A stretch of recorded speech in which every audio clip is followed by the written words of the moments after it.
Swayam Prabha. Digital India. Educated India.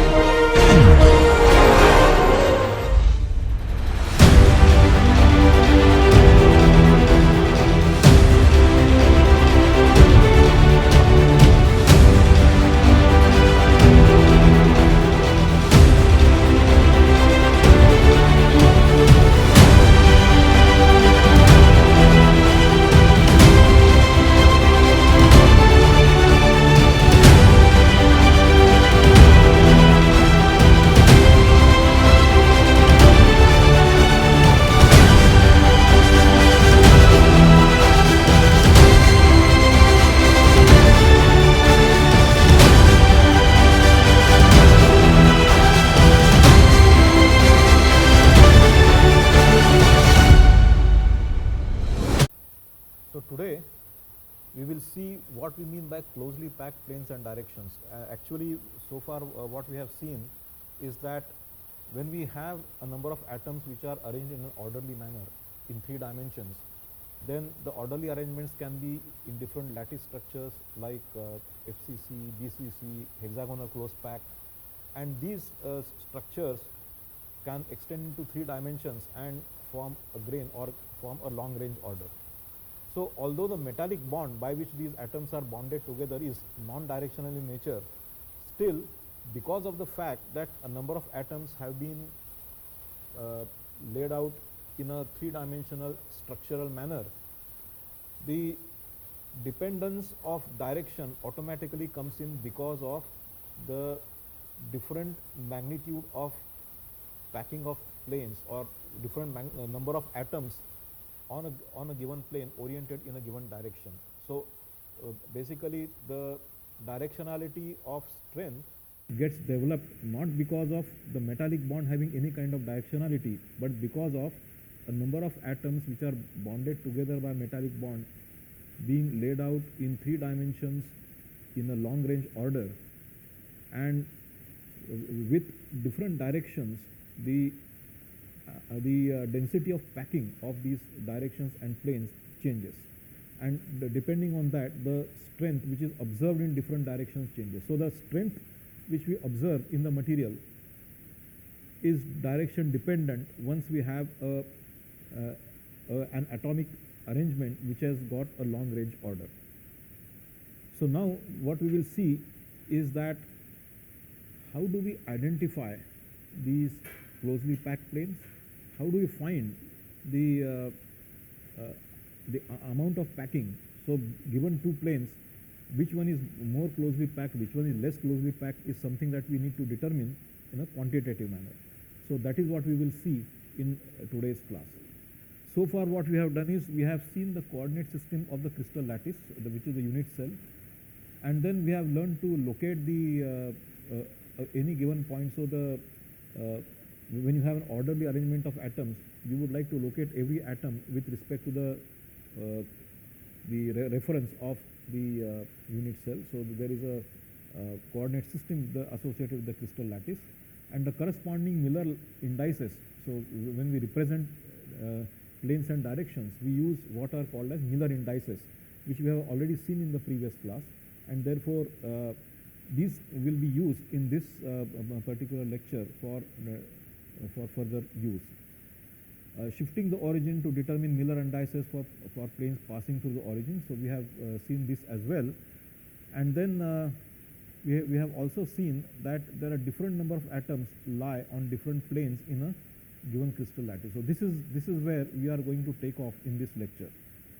The rest of the things are conventions, how the planes are represented, how the directions are represented, how family of planes are represented, how family of directions are represented.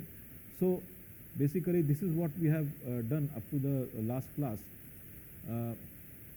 I would like to just emphasize a few points when we talk about Miller indices for plane versus direction. This has also been discussed in the last class, but then I would like to re-emphasize that here. That is, planes and their negatives are identical, whereas in case of direction this is not the case. In fact, directions would be opposite to each other, whereas the plane and the negatives are identical. So 0, 2, 0 and 0 bar 2, 0 are the same plane.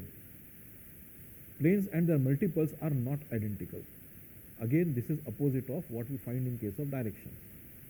So we can show this by defining planar densities and planar packing fractions. So we will come to that in today's class, how we determine this planar density. So the planar density is essentially the number of atoms per unit area whose centers lie on the plane, and the packing fraction is a fraction of the area of the plane that is occupied by these atoms.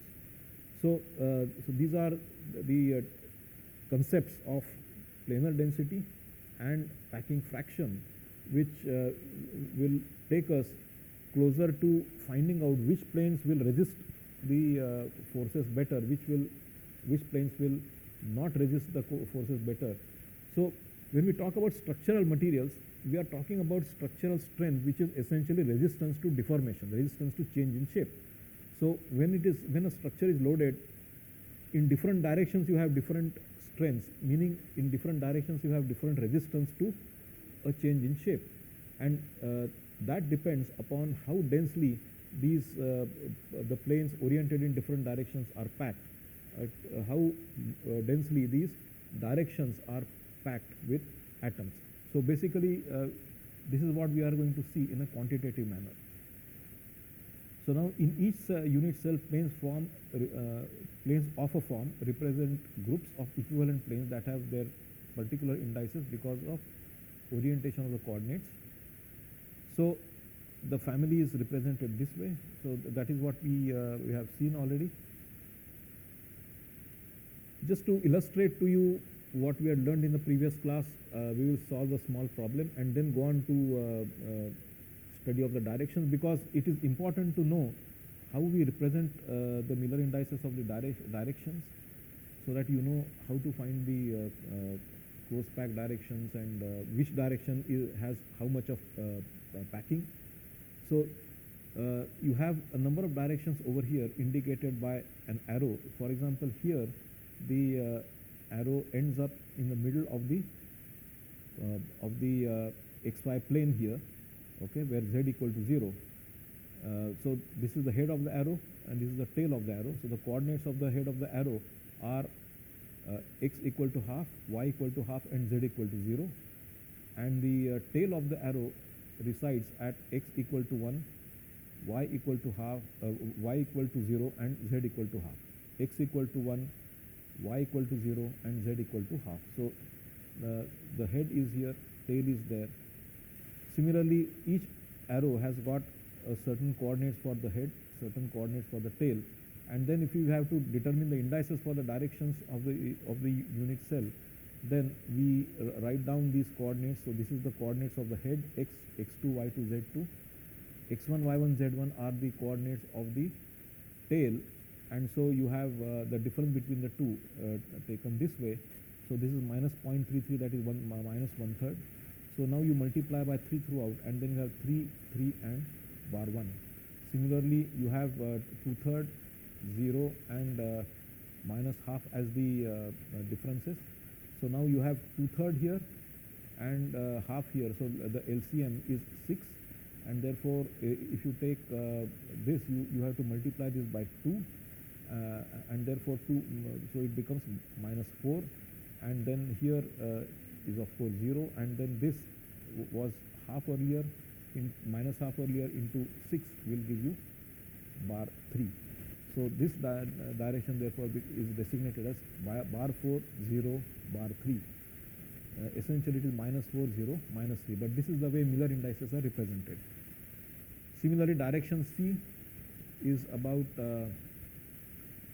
x2 minus x1 minus 0.15, this, and 0.17, and so the corresponding directions, when you get rid of these fractions, you convert these fractions into integers. So basically you have to divide everything by 0.17, then you get bar 3 here, then 6 here, and 1 over here, because everything is being divided by 0.17. And here if you divide by minus 0.5 everywhere, then you get bar rather 0.5 everywhere, bar 1, 1, and bar 1. So that is what you get in terms of the directions. So these are the Miller indices of the directions. We have seen this corresponding to this particular representation of the directions A, B, C, and D. Now, when we were discussing the sources of strength, we said that there are a number of alloying elements which are added. For example, carbon is added to iron to make an alloy of iron and carbon, and these small atoms of carbon occupy some interstitial spaces, and these are not arbitrary. So, I mean, carbon cannot be present anywhere. So, there are certain sites, preferred sites, in which these interstitials will reside, and therefore, for different crystal structures, you have different sites which are preferred. For example, in simple cubic structure, you have 4 atoms, and then there is a big void at the center. So, naturally, any interstitial would prefer the central position because of the lot of room being present at the center. So, in cubic structure, half is the coordinate of the interstitial position. Similarly, for the body-centered cubic, now this central position is not available because already there is an atom present here. Therefore, an interstitial has to find some other location like half, 1 and half, which is also called as an octahedral position, a tetrahedral position having certain coordinates. So, basically, the positions where these interstitials can go are indicated here, and this is based on the fact that the interstitial also remains as much stable as possible. So, these atoms which are at the corners are in the lowest energy state, but this interstitial will to some extent distort the picture, but then these locations are the ones where the distortion will be at a minimal. So, that is the point, that is the basis on which these interstitial positions for the carbon atoms in iron, for example, are located. Similarly, if you have an FCC type of structure, then you have already face-centered, so atoms present on every face, and so you have octahedral sites, tetrahedral sites, as well as the central sites. Similar to cubic structure, the central location is again available because there is nothing at the central location. So, there is lot of room to accommodate the interstitial over here.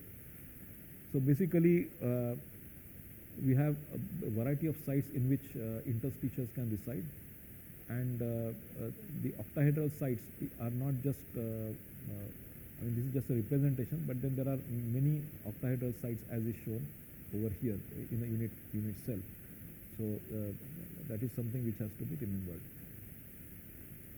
So, you have 12 edges into 1/4 edge per cell, right? You have because you have every edge being shared by 4 similar unit cells, and therefore it is 1/4 per cell, and then one at the center location. So, that gives you 4 octahedral sites. So, basically the number of octahedral sites is calculated as 12 edges into 1/4 per cell. So, on every edge you have an octahedral site, right? 1, 2, so, and then you have one central location as another octahedral site, and so you have effectively 4 octahedral sites in a FCC structure. So, now let us see what we mean by linear and planar density, because I have been telling you that the directionality of strength, that is the directional dependence of strength, has to do with the linear density and the planar density. So, that how a plane is packed with atoms governs the strength that can be experienced, the resistance to deformation that material can offer if the force is applied in that particular plane. So, we have a linear density is equal to number of atoms centered on the direction vector divided by the length of the direction vector. So, this is where the Miller indices, the calculation of length of the vector comes into play. So, if you have number of atoms centered in a particular direction, for example, if you take a body-centered cubic structure, something like this, and then you have a diagonal direction like this, the cube diagonal, then you have 1, 2, and 3 atoms which are centered on this particular diagonal direction. On the other hand, if you take a face, this face, and then you have a direction which is perpendicular to this face. Then you have say these 4 atoms which are centered on this face, but there is only one atom lying in this particular direction, which is the central atom. So basically for a given direction, the number of atoms lying on that direction decides how densely it is packed.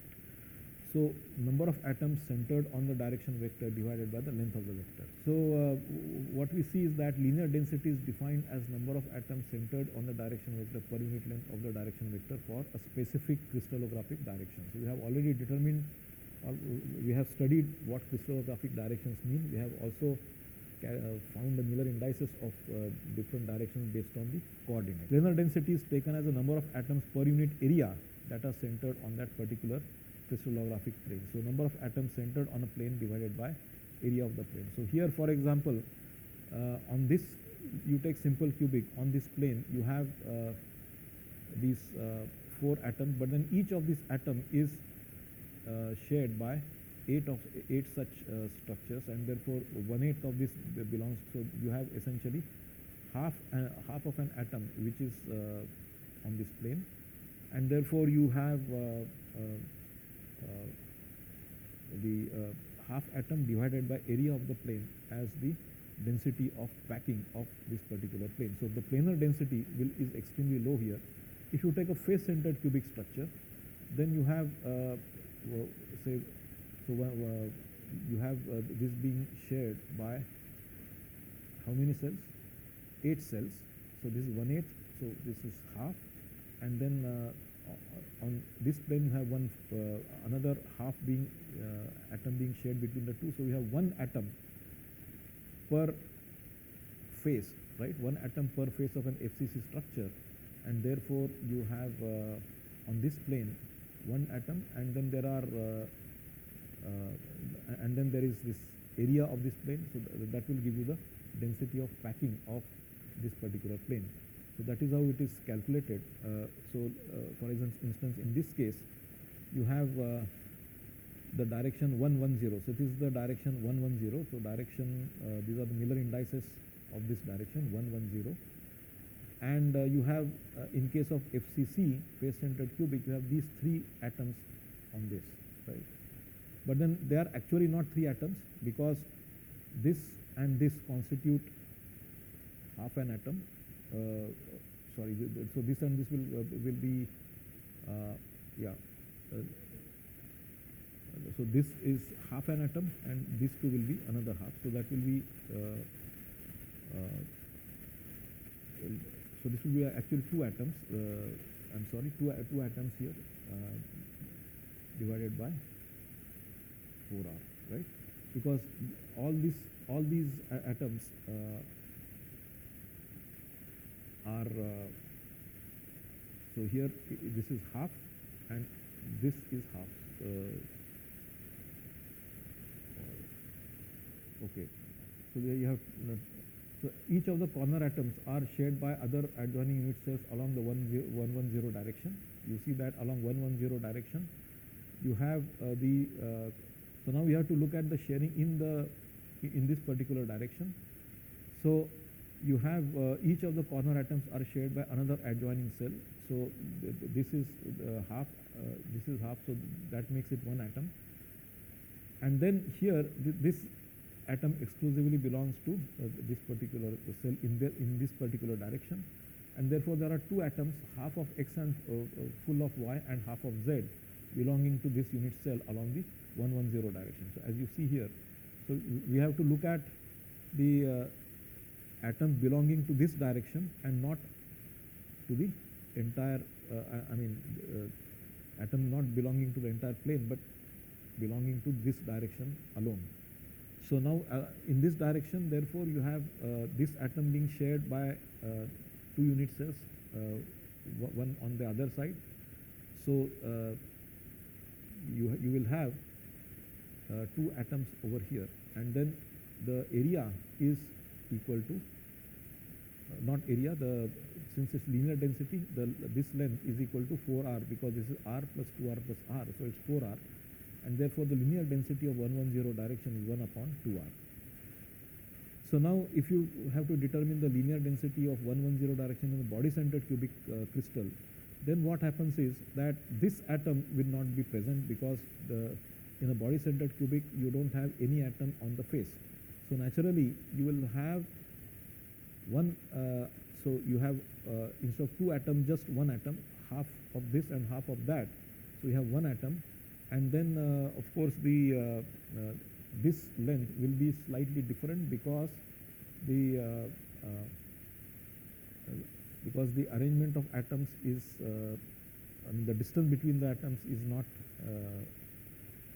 a linear addition like that. So this length is not going to be a linear addition of 4 radii. So we will see how it can be worked out, and then you need to take this length of this side of this diagonal, so that you can get the linear density of 110 direction. 111 direction is the direction of this cubic diagonal, and then in a body-centered cubic you have one atom at the center. So now here you have half an atom, here you have half an atom, so you have one, and then at the center you have the second atom exclusively in the 111 direction. So in a BCC type of crystal, the 110 direction will have one atom, and 111 direction will have two atoms, as opposed to the face-centered cubic crystal shown over here. So body-centered cubic crystal doesn't have anything on the face, due to which this 110 direction will not have will not have two atoms. It will have one atom instead. And the areas, of course, will be different. We will see how to calculate these areas in a short while. Right. Now, if you look at the planar density of a 110 plane, so now this is a 110 plane. So this has got x-intercept as 1, y-intercept as 1, and it is parallel to the z-axis. So as per our rules of the Miller indices, this is a 110 plane, and there are 6 atoms which have centers which lie on this plane. Now A, C, D and F. A, C, D and F, these are the corner atoms. Only 1/4 of these, because now these corner atoms are being shared by 4 cells, and therefore 1/4 of each of these atoms, corner atoms, are going to belong to this particular plane. So basically you have therefore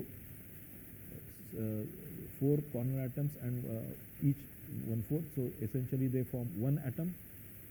And then you have atoms B and E at the center, which are again shared by 2 neighboring cells, and therefore you have E and B, again half of these atoms being available here. So you have again between the 2, B and E, you have one atom. So you have one atom from the corner atoms, 4 atoms, and one atom from the central atom. So you have 2 atoms effectively on that plane. So the area of this plane will be the area of this rectangular section. Now if you look at this, so what you are talking about is the area of this so this length into the area of, so this diagonal into the vertical height. So basically that is what we are talking about. This diagonal is the diagonal of the so this is ABC. So similarly that ABC will lie somewhere here, right? So now, so this length is equal to 4r, r plus 2r plus r, and this vertical length is equal to 2√2r. So this is 2√2r, okay? And therefore the area of the 110 plane is 8r square root 2. So this gives you, I mean, this will just give you the, this is based on the geometry, because you see that this diagonal is r plus 2r plus r, so 4r, so 16r square equal to a square plus a square. So 16r square will be equal to 2a square, okay? So it will be 8 r, right? And so a square will be equal to 8r, and therefore this a, this height will be equal to 2 root 2 into r. So this AD, which is shown here, is the same as this distance over here, and that is equal to 2 root 2 into r, and therefore you get the area of the planar as 8r square root 2. So the planar density of this plane 110 is 2 upon 8r square root 2, and which is 1 upon 4r square root 2. So basically this is the planar density of a 110 plane in a face-centered cubic structure. Now if you were to take this face, okay, which is essentially, this face is essentially 100 type of plane, okay. This is a 100 type of plane because this is parallel to y and z axis, and it has an intercept along the x axis. And then you have again on this plane you have 4 corner atoms, and each of these corner atoms is shared by 4 these unit cells. And then you have the central atom, which is again shared between 2 of these, right? 2 cells. So basically 4 corner atoms will be 1 atom, and this central atom will make it half an atom. So 1.5 atoms will be on the 100 plane. So naturally the planar density will not be this, but it will be 3 by 2 divided by the area a. This area will be equal to a square, and we have seen that a square is equal to 8r square, right? 8r square is equal to a square. So basically this area will be slightly different, and therefore the packing density, the planar density of this particular 100 plane will be equal to 3 by 2 divided by, that is 1.5 divided by 8r square. So now linear planar densities are important relative to the process of slip. Slip meaning the mechanism by which the change of shape takes place. We will come to the slip etc. a little later, but then the change of shape, the deformation that takes place in the material takes place due to a phenomenon called as slip, and it becomes easier if the plane is closely packed. So if a plane is closely packed, the slip is easier on that plane. So if you take a 100 plane, it is less densely packed, and therefore the slip is going to be more difficult on a 100 plane. But on a 110 plane, it might turn out to be much easier. So what we are trying to say is that the packing density determines the ease with which the material is going to deform. So depending on the orientation of the plane, your ease of change of shape is going to change. So the change of shape is easy along a plane that has got the maximum packing density. So for example, if your crystallographic planes are aligned in such a way that the applied force and the plane of maximum packing density are aligned with respect to each other, then you will find that the deformation is very easy. So for example, you want to shear a material, you want to cut a material by shearing. So we will come to this a little later, but then if you want to have to cut, basically it's it involves some change in shape due to shear, and this becomes easier if the densely packed plane is in line with the direction of the shear force. So basically this is what we mean by directionality. So if you have another plane which resists the deformation better, you will need more force, more load to achieve the same purpose. So the directions, it also goes with the same with the direction. So let us say I have a closely packed plane, a densely packed plane, but then I am not applying a force in the closely packed direction. Again, the then the force requirement will go up because the force is not aligned along a densely packed direction. So if you have both closely packed plane or a densely packed plane and densely packed direction, and force gets aligned along these two simultaneously, then you have the best of the two worlds in causing a change in shape. So wherever you desire a change in shape, you would rather align these planes such that the closely packed directions and closely packed planes would come in the same direction as the direction of application of force. But if you want structural strength, you don't want any deformation at all. Once you have made the structure, you want to resist deformation, then you would orient the you would like orientation of the plane to be such that the plane which is most difficult to deform, meaning the plane which is least closely packed, will come in the direction of force. Then that will be able to resist the deformation to the maximum possible extent. So depending on whether we are doing metal working, or that is manufacturing, whether we want the change in shape to take place, or whether we don't want the change in shape to take place, the what kind of plane will help you is determined by the packing density of that plane.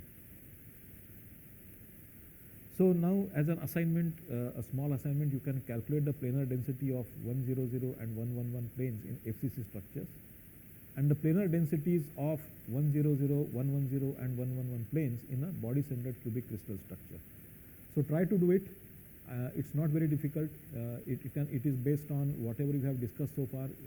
The previous lectures could be referred to, and you can perform this assignment. Okay. So now we come to the answer of the previous question which I had asked you, basically about planar density of a 110 plane in a body-centered cubic structure. So we had said that in a body-centered cubic structure, these four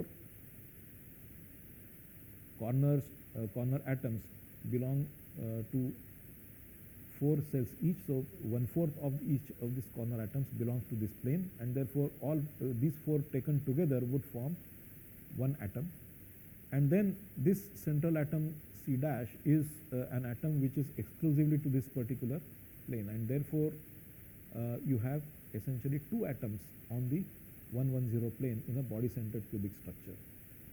So so that is what you see here. So what you are looking at is this plane. So this is the one side of the plane, and this is another side of the plane. Now the area of this plane is slightly different, because now this diagonal is not a simple addition. Earlier it was a simple addition of radii, but now this is not a simple addition of the radii.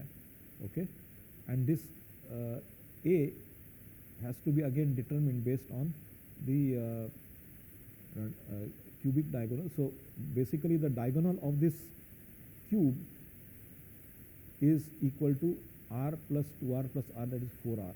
Okay, and then so if you take this diagonal, okay, what is this diagonal? A square plus a square. This diagonal is 2a square.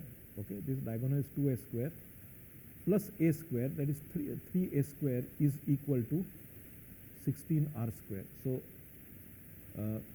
3a square. So this is 2a square plus a square, 3a square, equal to 16r square. Okay, so a is equal to 4 by root 3 into r.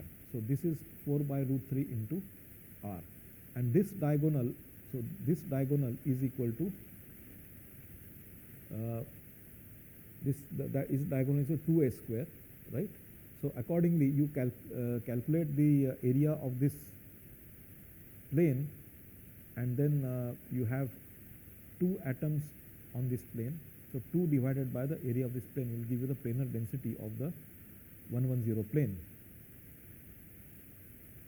Now we come to many other planes, and we try to understand how packing density differs from one plane to the other, particularly when we talk about two close packed structures, namely hexagonal close pack and face-centered cubic. Both the FCC and HCP structures have a packing factor of 0.74. Okay, and now we see that the arrangement of atoms can be visualized in two different ways. For example, if you take an HCP structure, you have an arrangement of A, B, A, B, A, B as a packing sequence. So there are alternately two types of layers of these of atoms, right? So now you see that the atom in the second layer, which is indicated by a different color over here, that is layer B, can lie either in between the two atoms, so within the trough that is created between the two atoms, or it can lie on the relatively higher points. So that makes a lot of difference when it comes to the creation of different structures. So you have the stacking sequence AB, AB, AB. So this stacking sequence, when repeated, results in a hexagonal close pack structure. Whereas if you take a face-centered cubic structure, you have the structure as BAC, BAC, BAC. So you have three different stacking sequences of these of the structure.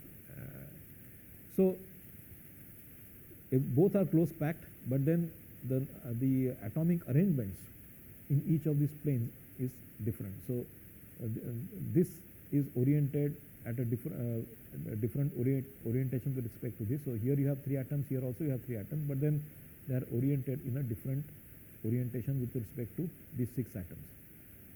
So as a result, when you section the planes or when you section this long range order in different directions, you have different kinds of packing densities which you can find.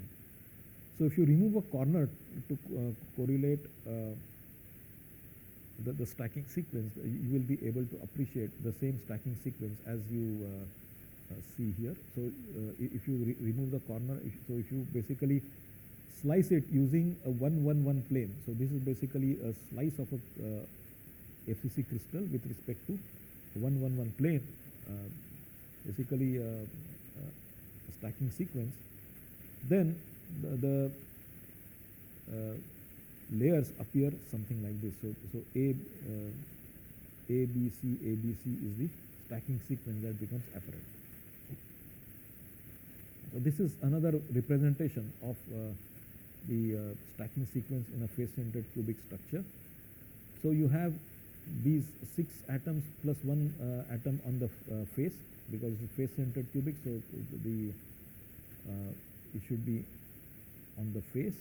The central atom is on the face, and then these are two planes where you have 3 atoms each, but then you see the orientation of these atoms. So these atoms have a different. So this atom is located between these two. This is located between these two, and this one between these two. And so you get a face-centered cubic structure by this A, C, B, A, C, B type of an arrangement, and that is shown over here. So if you look at it from again from the corner, if you look at it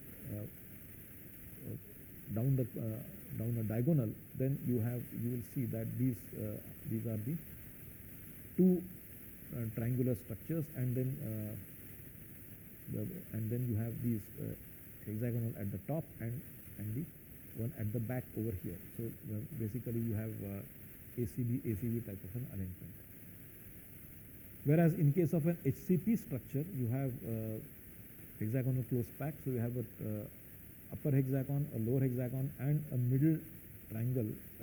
We have already seen this, but then we are doing it again here. So we have an AB type of an arrangement in the HCP structure. Now when you have these planes stacked together, so for example you have 1-0-0 planes stacked together. So you have one lattice here, another there, third there. So between two planes of similar Miller index, Okay, this is one plane in 001. So basically this forms a family of these planes, and now you have what is called as interplanar spacing, a fixed interplanar spacing depending on the crystal structure. So the interplanar spacing for a particular structure is determined by the atomic diameter and the arrangement of atoms. So basically these are the two things which determine the interplanar spacing. Now if there is an alloying element present there, if then this interplanar spacing can change, and therefore this interplanar spacing becomes a very important concept to diagnose many issues in the crystal structure, or diagnose many phenomena happening in the crystal structure. So what we do now is that we identify different planes, and each plane has got its characteristic interatomic interplanar spacing. So interatomic spacing is governed by the trough of the energy well. So you have interatomic spacing governed by the stable positions of these atoms. But then when they are arranged in a long range order, you have let's say these 110 planes.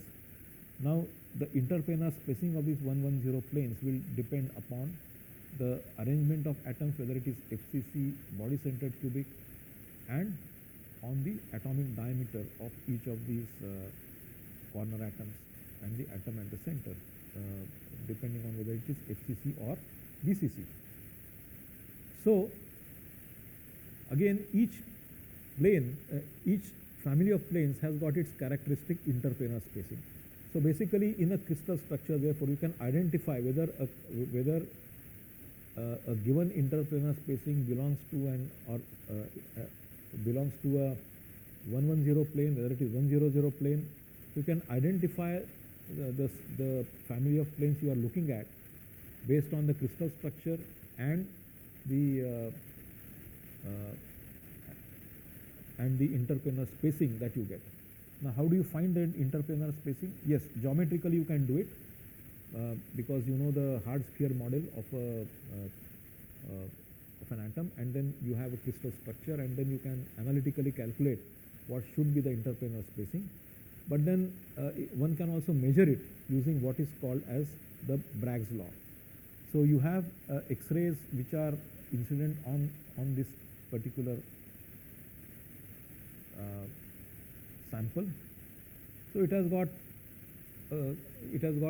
regular arrangement of atoms with planes in different atoms oriented in different directions. So it could let's assume it's a single crystal, okay, and then you have this incident beam of X-rays, okay, and this X-ray gets diffracted by angle 2 theta. Okay, the X-ray gets diffracted by angle 2 theta, and then you get the diffracted beam at a certain angle over here. So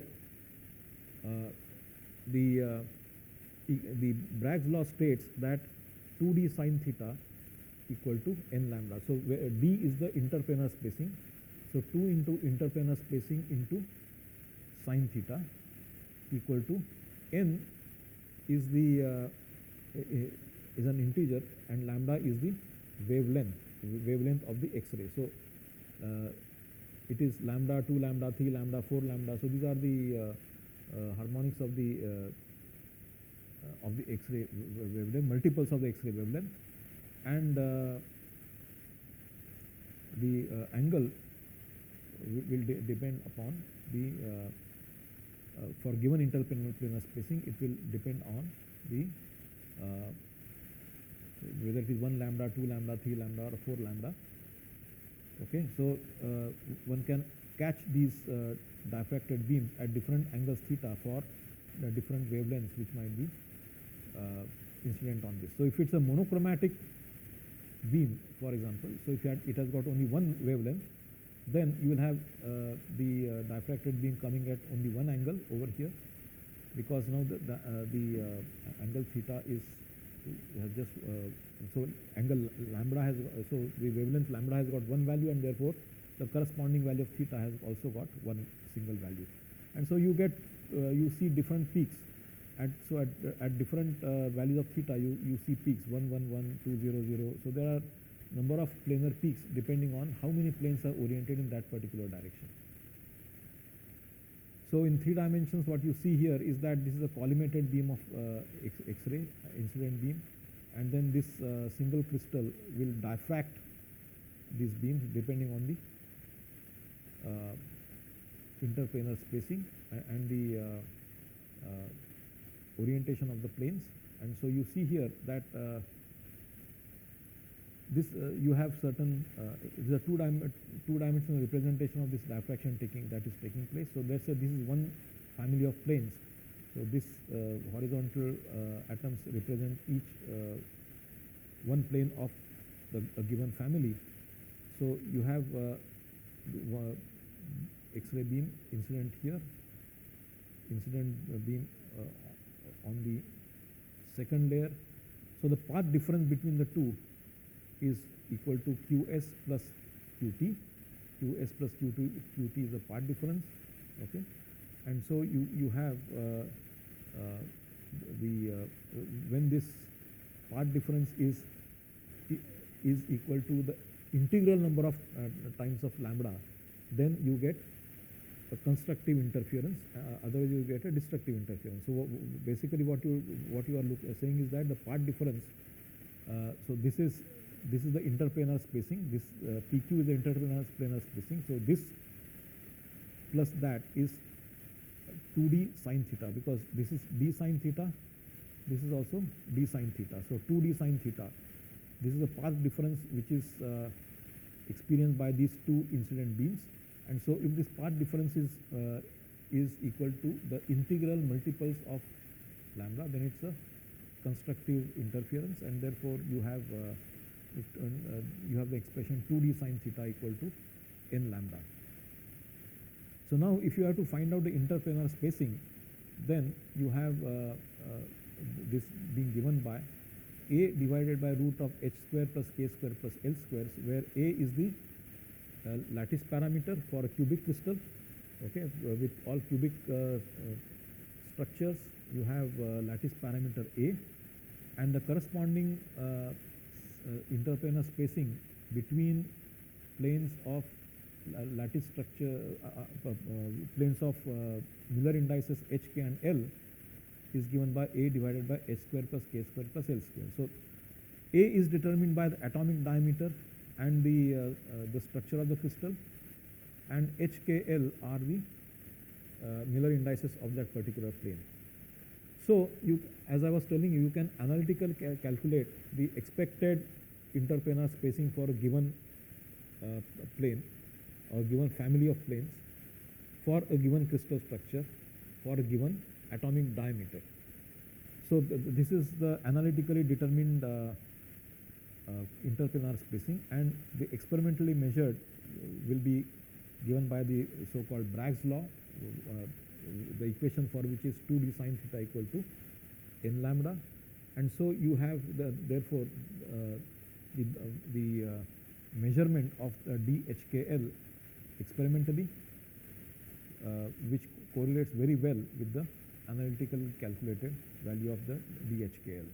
So that is how you are able to establish the nature of the plane. So based on this angle theta, one could conclude that this is 111, this is 200. So basically, the diffraction angle and correlates very well with the interplanar spacing, because you have you can measure this. You know the lambda of the wavelength. That is, lambda is the wavelength, and so you can find out DHKL from here, and then compare it with the analytical one here, and then identify which plane you are looking at. So this is an illustrative problem. Find out the interplanar spacing and calculate the diffraction angle. For BCC ion, compute the interplanar spacing and the diffraction angle for 220 set of planes. The lattice parameter for ion is 0.2866 nanometers. Assume that a monochromatic radiation having a wavelength of 0.179 nanometers is used, and the order of reflection is 1. So n is equal to 1, and you have lambda of only one magnitude. So you don't have any other wavelength which is mixed up together. So it's just a monochromatic radiation, and therefore you have DHKL equal to A upon root of H square plus K square plus L square. A is the lattice parameter, is 0.2866 divided by the H square. So this is the analytically determined interplanar spacing, right? Now, if this were indeed the interplanar spacing, what would be the angle at which you would read the you would get the diffracted beam, and that can be given by n lambda upon 2 d HKL. So n is 1, so the order of reflection is 1, and the lambda is 0.1790. The radiation has got just one wavelength, divided by 2 into DHKL, which we have just found. So this is analytically determined, and so sin theta equal to 0.884, and so theta is equal to 62.13 degrees. So whatever you catch at 2 theta, so what you see here is this is the direction in which the incident beam is, and this is the angle 2 theta at which your collector has to be placed, and the intensity of the diffracted beam will have to be maximum at 2 theta if it is coming from the plane 220. Okay, so if it is coming from plane 220, it will be maximum at 124.26 degrees angle. So based on this, one can conclude that the intensity of the beam which is coming here at 126 degrees or whatever we calculated here, okay, 124.26 degrees will give us gives us a peak from the plane 220. So whatever intensity that you are able to catch here is attributed to plane 220. So now if you take HKL as 200, then it will have a different lattice spacing, and for the same wavelength lambda, you will be able to collect the diffracted beam at a different angle. So the intensity of the beam, diffracted beam coming at that angle, will be attributed to the plane 200. So this way one can identify the different planes, and usually in most of the instruments we have everything calculated internally. Now we need to understand the limitations of this technique. So Bragg's law is necessary but not a sufficient condition for diffraction by real crystals, particularly because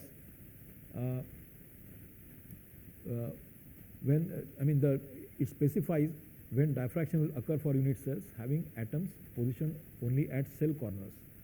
However, atoms situated at other sites, that is face or interior of the unit cell, as in case of face-centered cubic structure or body-centered cubic structure, will act as extra scattering centers which can produce out-of-phase scattering at certain Bragg angles. So basically, the atoms which do not lie on the corners of a unit cell will create a disturbance, and the net result is the absence of some diffracted beams that should be present. So that is the point.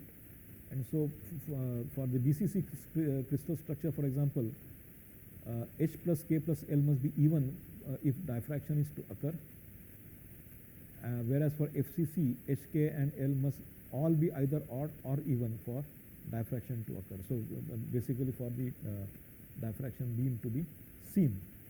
So there is some interference of these body-centered or face-centered atoms, due to which you may not get a beam at the expected angle, or you may not get the intensity at all at an expected angle, and that is why you can read diffraction only at for certain planes. So when we say that there is a different density of packing in different planes, and therefore resistance to deformation, resistance or basically the strength of the material differs depending on the direction. we call it an anisotropy in the material. So we describe this behavior of the material where the strength of the material depends on the direction in which you are loading it. So this phenomenon or this property of the material is called as anisotropy. So if you see a crystal, any crystal structure, body-centered cubic, face-centered cubic structure, depending on the orientation of the plane, your strength changes because the density of packing also changes. So a crystal is inherently anisotropic because although the metallic bond is non-directional, when atoms are arranged in a regular crystal structure, they develop the directionality in strength because of the density of packing differing from one plane to the other. So if you look at the elastic modulus, electrical conductivity, index of refraction, so they will have different values in 100 and 111 directions. So basically it is associated with variation of atomic or ionic spacing. So ionic spacing comes into play in case of ceramics, whereas atomic spacing comes into play with metals. Anisotropic effects in crystalline materials are function of symmetry of the crystal structure. The degree of anisotropy increases with decreasing structural symmetry, of course, and triclinic structure normally are highly anisotropic. So basically, the greater is the asymmetry of the structure, naturally anisotropy will be that much higher. So even if the crystal is symmetric, you have anisotropy. Now add to it asymmetry, it will further aggravate the anisotropy in the materials, right? So here some density, not density, the measurements of modulus of elasticity, that is the Young's modulus has been done in different directions. For aluminum, for example, it has you see the variation in the Young's modulus along in different planes. So aluminum, copper, these are face-centered cubic structures, whereas iron and tungsten are body-centered cubic structures, and you will see the difference in the Young's moduli. So you see that the Young's modulus of these body-centered cubic structures is far too high as compared to the face-centered cubic structures in these three planes. So that is what is very significant. And so if you take a polycrystalline structure, then now you have these directions, I mean the crystal structures and crystallographic direction 100 in one grain oriented differently compared to the other grain. And so in a polycrystalline material, you will have again different grains oriented in different directions. So 100 direction in one grain is not the same as 100 direction in another grain. So basically it therefore gives you a statistical sense of isotropy. So when you take multiple grains which are randomly oriented, you get a statistically sense of anisotropy, although a single crystal is highly anisotropic in nature. So a single crystal is highly anisotropic, but single crystals oriented in a random way, in a random orientation, when they become a polycrystalline aggregate, give us a statistical isotropy. So the isotropy which we assume in designing things, when we assume that a crystalline polycrystalline aggregate is isotropic in nature, it is statistical isotropy. It is not that a single grain is behaving isotropically. A single grain cannot behave isotropically. A single grain is always anisotropic in nature, whereas a polycrystalline material can give us a statistical isotropy, right? So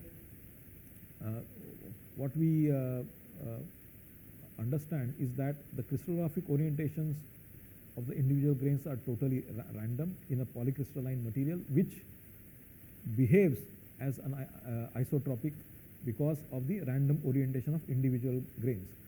Again, if the crystallographic orientations are not random, let's say you are able to align them in a particular direction, then again you will be having a polycrystalline material which will also be anisotropic. So the properties of the material will be very strong in one direction, weak in another direction, because you are aligning the crystallographic orientations in one particular direction, meaning Many crystals in a polycrystalline material have 100 direction in the same direction, 111 direction aligned in the same direction, and therefore you have the corresponding strengths